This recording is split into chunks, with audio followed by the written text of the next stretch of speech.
අයිබෝන් කටිය ඉතින් අද විනාඩි 5ක වගේ පොඩි කාලයක් අරගෙන මේ පාඨමාලාවේ ඇතුලේ ඔයගොල්ලෝ ඉගෙන ගන්නේ මොනවද කියන එක ගැන අදහසක් ගමු. සෝෂල් මීඩියා ඇතුලේ ඕන තරම් ඔය AI කන්ටෙන්ට් බලා ගන්න පුළුවන් ඇති. ඉතින් මේවා ප්‍රොෆෙෂනල් මට්ටමේ කන්ටෙන්ට් තියෙනවා. එහෙම නැත්නම් සාමාන්‍ය විදිහේ කන්ටෙන්ට් තියෙනවා. ඉතින් අද අපි මේ පාඨමාලාවේ ඇතුලේදී ඉගෙන ගන්නේ කොහොමද ප්‍රොෆෙෂනල් වැඩක් AI හරහා නිර්මාණය කරන්න කියන එක. ඉතින් මෙතන කෙනෙක් ඉන්න පුළුවන් AI සම්බන්ධව කිසිම knowledge එකක් නැති කෙනෙක්. කිසිම ගැටලුවක් වෙන්නේ නැහැ. ඔයා හරි තනින් තමයි පටන් ගන්න. prompt එකක් කියන්නේ මොකද්ද? prompt engineering කියන්නේ මොකද්ද කියන තනින් පටන්ගෙන මේකේ තියෙන උපරිම මට්ටමට දක්වා යනවා. ඉතින් අපි මුලින්ම කතා කරනවා කොහොමද ඔයාගේ හිතේම වෙන ඕනම චිත්‍රයක් එහෙම නැත්නම් වීඩියෝ එකක් ටෙක්ස්ට් එකක් පාවිච්චි කරලා යථාර්ථයක් කරගන්නේ. මේකට අපි කියනවා text to image text to video කියන එක. ඊළඟට කාරණාව වැදගත් දෙයක් තමයි මේ consistency characters design කියන එක. ඉතින් ඔයගොල්ලෝ දන්නවා අද වෙද්දී අපි මොන විදිහේ AI content එකක් හදන්න ගියත් මේ consistency කියන එක ගොඩක් වැදගත් දෙයක්. චිත්‍රපටයක් හදනවා වෙන්න පුළුවන්, short video එකක් හදනවා වෙන්න පුළුවන්, reels එකක් හදනවා වෙන්න පුළුවන්, advertisement එකක් හදනවා වෙන්න පුළුවන්. ඔයාගේ service එකට brand එකට presenter කෙනෙක් මොන විදිය කොහොම කරත් අපිට මේ consistency කියන එක ගොඩක් වැදගත් දෙයක් වෙනවා. අද වෙද්දී මේක අපිට කරගන්න පුළුවන් ක්‍රම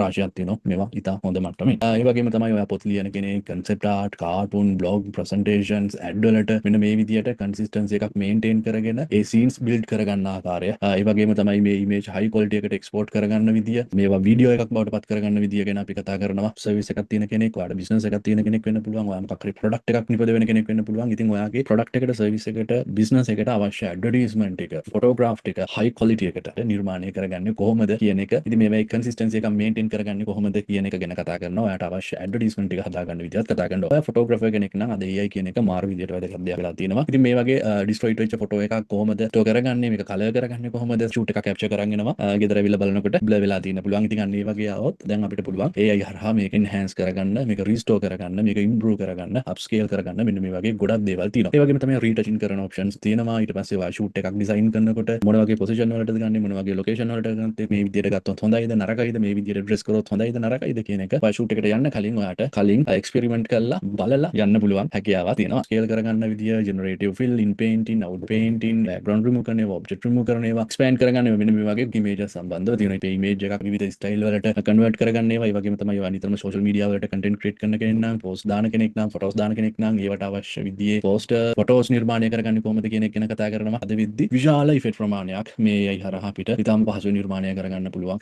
ක්‍රම තියෙනවා. ඒ වගේම තමයි දැන් සාමාන්‍ය විදිහට ඔයා AI tool එකක් පාවිච්චි කරලා photo එකක් video එකක් generate කරනවා වෙනුවට මේක professional level එකට ගන්න ඔයාට යම්කිසි දේවල් ටිකක් ඉගෙන ගන්න ඕන. camera angle, camera movement, lens type, framing, lighting, color palette, composition, ඒ style ගැන මෙන්න මේවා පාවිච්චි කරලා professional level එකේ photograph, videograph හදාගන්නේ, cinematic videograph, photograph හදාගන්නේ කොහොමද කියන එක ගැන social media ඇතුලේ බලන්න ඔයා ගොඩාක් content දැකලා ඇති. මෙන්න මේ විදියට over saturated වෙච්ච detail ගොඩාක් loss වෙච්ච videos, photos තමයි අපිට බලා ගන්න පුළුවන් වෙන්නේ. ඉතින් මෙන්න මේකට හේතුව මේ AI model වල වරදක් නෙවෙයි, අපි පාවිච්චි කරන විදියේ වැරද්දක් තියෙන්නේ. ඉතින් මෙන්න මේ වගේ වීඩියෝ වෙනුවට මෙන්න මේ වගේ detail ලස්සනට තියෙන high quality අවශ්‍ය විදියට color correction කරගන්න, grade කරගත්ත හොඳ quality ලස්සන වීඩියෝ photo නිර්මාණය කරගන්නේ කොහොමද කියන එක කතා කරනවා. ඉතින් තප්පර දෙකේ තුනේ වීඩියෝ විතරක් නෙවෙයි, ඔයාට අවශ්‍ය නම් මේ එකම characters, එකම background තියෙන විදියට ඔයාට විනාඩි 10ක 15ක වුණත් වීඩියෝ එකක් ලස්සනට නිර්මාණය කරගන්නේ කොහොමද කියන එක කතා කරනවා. ඔයගොල්ලෝ documentary එකක් කරනවා වෙන්න පුළුවන්. ඉතින් සමහරක් වෙලාවට education video හදනවා වෙන්න පුළුවන්. ඉතින් ඒවට අවශ්‍ය B-roll ඒ roll උනත් හදාගන්නේ කොහොමද කියන එක ගැන. short content කියන එක අද වෙද්දී ගොඩාක් viral වෙච්ච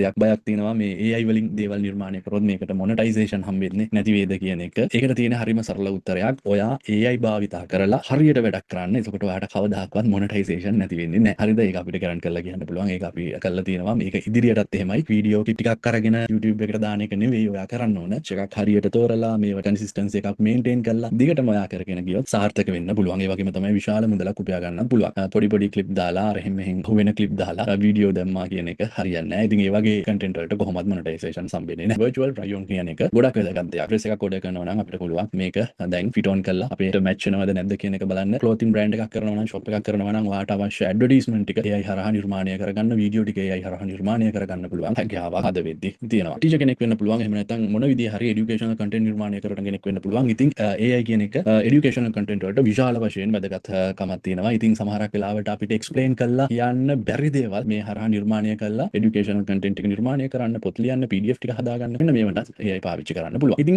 අපි වීඩියෝ ගැන කතා කරා, ෆොටෝ ගැන කතා කරා. ඉතින් නැතුවම බැරි දෙයක් තමයි sound, music සහ voice කියන එක. ඉතින් AI හරහා අපි voice එකක් generate කරගන්නේ කොහොමද කියන එක කතා කරනවා. ඔයාගේ හඬින්ම ඔයාට අවශ්‍ය language එකකින් voice එකක් generate කරගන්නේ කොහොමද කියන එක කතා කරනවා. මේකට අපි කියන voice clone කියලා. ඉතින් අපේ voice එක විවිධ voice වලට change කරගන්නේ කොහොමද කියන එක කතා කරනවා. කරගන්නවා. ඊට පස්සේ අපිට අවශ්‍ය බෑග්ග්‍රවුන්ඩ් මියුසික්, ඇම්බියන්ස් හදාගන්නේ කොහොමද කියන එක ගැන කතා කරනවා. ඒ විතරක් නෙවෙයි අපිට අවශ්‍ය සවුන්ඩ් ඉෆෙක්ට් ටික ජෙනරේට් කරගන්න. ඔයා සින්දු හදන්න කැමති නම් ඔයාට පුළුවන් ඔයාගේ ලිරික්ස් ටිකක් දීලා ඒ ලිරික් ටික ඔයාගේ කටහඬින් කියන විදියට සින්දුව හදාගන්න පුළුවන්. එහෙම නැත්නම් වෙන ස්ටයිල් යටතේ සින්දුව කියන විදියට හදාගන්න පුළුවන්. ඉතින් අද විදියව දැක්කම ඇති YouTube එකේ ලංකාවේ වුණත් පරණ සින්දු අරගෙන ඒවා එක එක ස්ටයිල් වලටනේ රොක් ස්ටයිල් එකට පොප් ස්ටයිල් එකට ගායනා කරන වීඩියෝස් තියෙනවා. ඉතින් ඒවට ලොකු views ප්‍රමාණයක් ගිහලා තියෙනවා. ඉතින් මෙන්න මේවත් හරිම සරල විදියට හදාගන්න විදිය අපි කතා කරනවා. ඒ වගේම තමයි වීඩියෝ එකක් දීලා ඒ වීඩියෝ එකට ගැලපෙන විදියට සවුන්ඩ් ඉෆෙක්ට් එක නිර්මාණය කරගන්නේ කොහොමද කියන එක අපි මොඩල් එකක් පාවිච්චි කරලා වීඩියෝ එකක් නිර්මාණය කරනවා නම් කන්සිස්ටන්සි වොයිස් එකක් තියාගෙන වොයිස් එක චේන්ජ් වෙන්නේ නැති වෙන විදියට වීඩියෝ නිර්මාණය කරගන්නේ කොහොමද කියන එක ගැන AI පාවිච්චි කරලා අපේ වීඩියෝ කැමරා එකෙන් ඉන්පුට් කරගත්ත වීඩියෝ එකක් වෙන්න පුළුවන්. ඔයා ෆෝන් එකෙන් ගත්ත වීඩියෝ එකක් වෙන්න පුළුවන්. මේ වීඩියෝ වලට VFX ඇඩ් කරගන්නේ කොහොමද කියන එක කතා කරනවා. motion capture ගැන කතා කරනවා. local generation ගැන කතා කරනවා. local generation වලට පාවිච්චි කරන UI කිහිපයක් තියෙනවා. manager tool ගැන කතා කරනවා. cloud GPU hire කරන්නේ කොහොමද මේ පාවිච්චි කරන්නේ කොහොමද කියන එක ගැන කතා කරනවා. ඒ වගේම තමයි LoRa training ගැන කතා කරනවා. මේ වගේ